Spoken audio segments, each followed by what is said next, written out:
Ki fica incrivelmente irritado. Não podia acreditar nas palavras daquele ser. Sua mestra o havia treinado e o ajudado até agora. Ki grita com um ser angelical, retrucando para ele parar de falar besteiras. O ser revela que sua espécie tem privilégios sobre as dimensões. Ele falou que tinha a capacidade de viajar pelo passado sem alterá-lo. Também podia ir até certo ponto para o futuro. Ele ressalta que aquilo que veriam não era uma ilusão, mas sim o futuro da linha temporal em que Ki aceitasse voltar para Pin. Os dois começam a viajar pelo tecido temporal. Ki se vê voltando para sua mestra. Pin pede para ver sua espada e o garoto entrega de bom grado a ela. Pin tenta algo com a espada, mas acontece uma rejeição. O ser explica que Pin estava tentando juntar as espadas para ter as duas sob seu poder.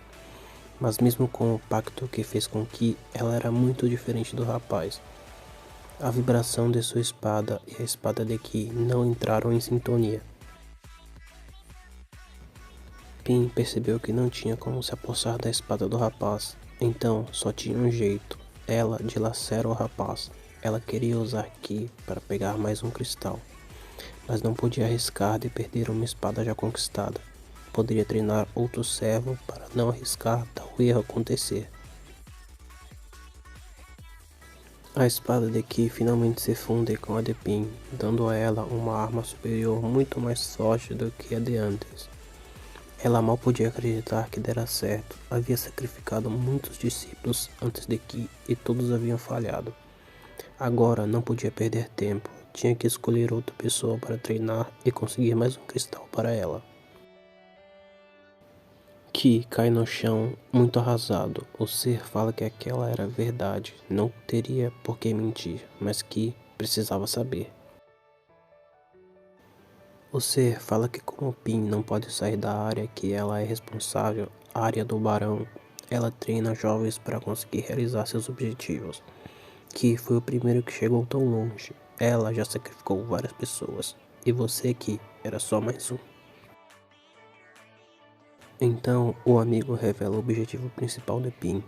Ela quer ser uma governante, uma rainha que será adorada e exaltada por eras e eras. Quer que todos a sirvam e exaltem sacrifícios em seu nome. Todos são descartáveis para ela e o seu objetivo vem acima de tudo. A arma suprema foi dividida em partes para não ficar muito poderosa, para não cair em mãos das pessoas com coração mau. Foram colocadas diferentes civilizações para tomar conta desses cristais e colocadas contendas nos corações de cada tribo entre si, para não se juntassem. Os cristais estão nas cavernas em diferentes partes do mundo, em áreas submersas sobre o mundo e nos limites do mundo. Em cada lugar contém um tipo de parte da arma. Eu interrompi seu fatídico destino, pois um ser superior está vigiando você. As linhas do seu destino foram tecidas por ele. Agora que você sabe de tudo isso, o que irá fazer? Ki, revoltado, se levanta com ódio no olhar. O rapaz, sem hesitar, fala que quer destruir esse demônio chamado Pin.